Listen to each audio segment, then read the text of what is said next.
out there?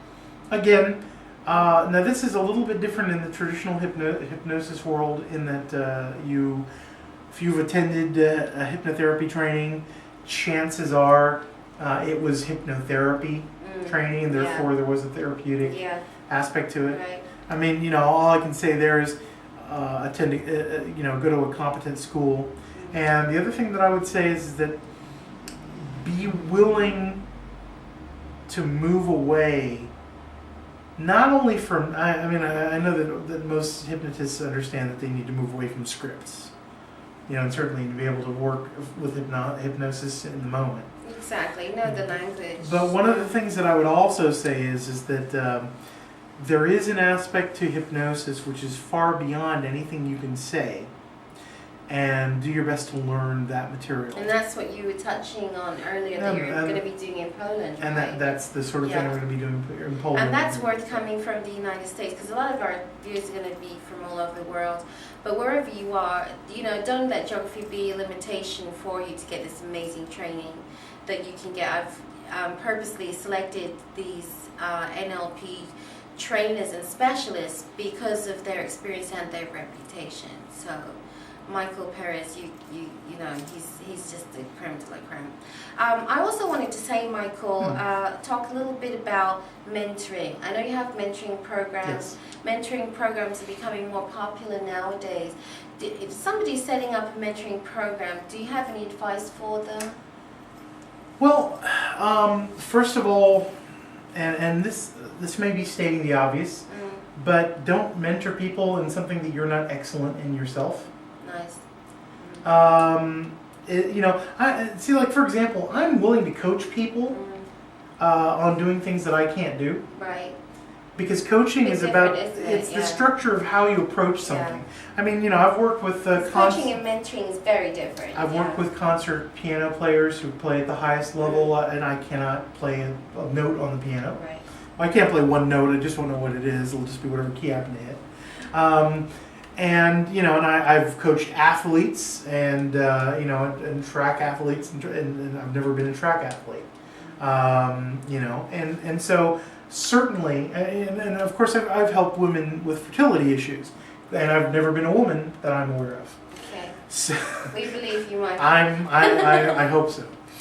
So the fact is that I don't know how to do many of these things, but I do know how human beings can be excellent. I can help them take the structure of what they do and make it better. What I cannot do is give them the kind of advice and supervision that is implied in a mentoring situation. That's right. Because essentially, what you're going to be doing as you mentor people is you are going to be taking someone who does something excellently so that they can give those distinctions of specific excellence and their advice about the situation and feed that forward. One of the things that I do with my mentoring clients, and I have a very, because it's a time-consuming thing. I only have 3 or 4 mentored clients at any given time.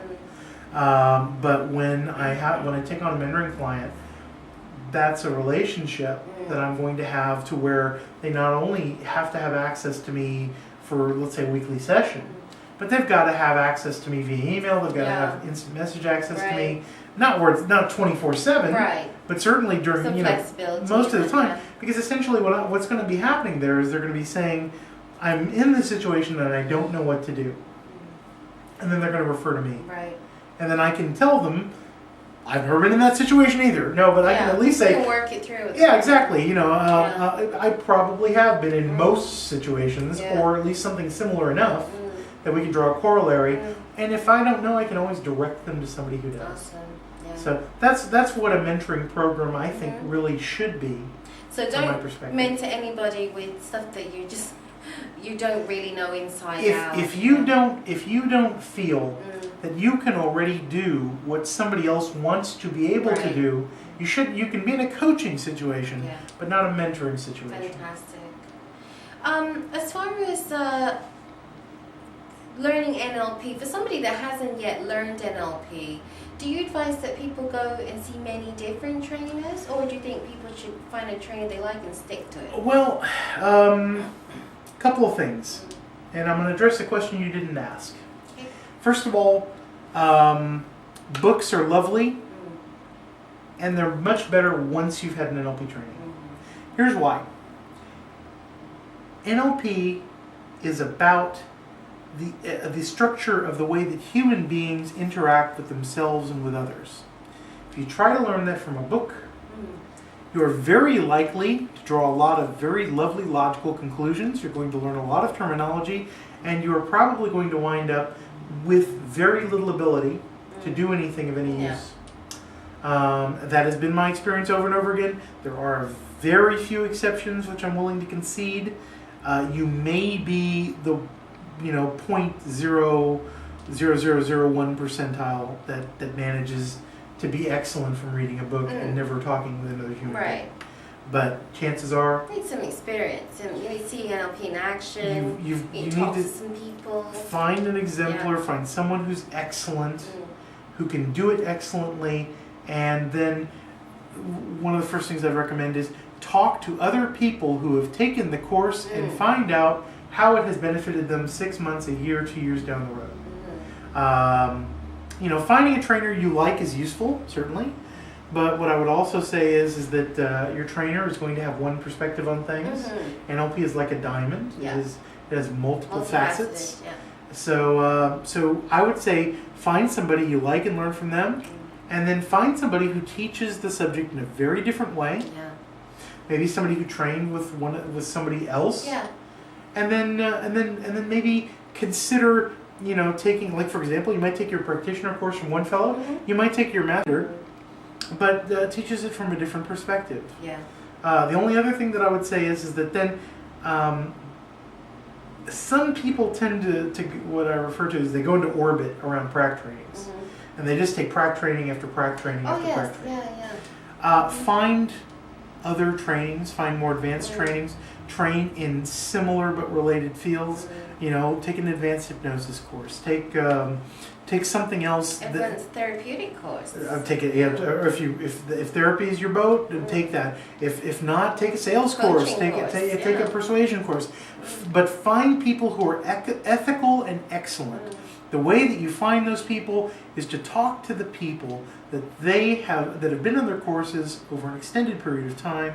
Use the ubiquitous NLP forums, NLPconnections.com, number of NLP forums you can go on to. Learn from other people, learn from their experiences, but also realize at the same time, your experience might not be my experience. That's right. There are some trainers, like for example, there are some trainers that I listened to, I had an experience with, and I thought, oh, really, boy, this really isn't for me.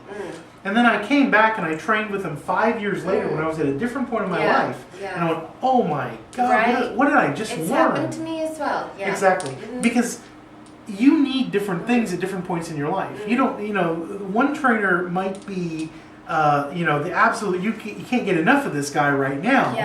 And then 5 years from now, suddenly you're in a situation where you need to do something else. That's right, because we're always evolving, aren't we? We're always evolving, and the thing is that, and so, do different things, get different perspectives and different angles.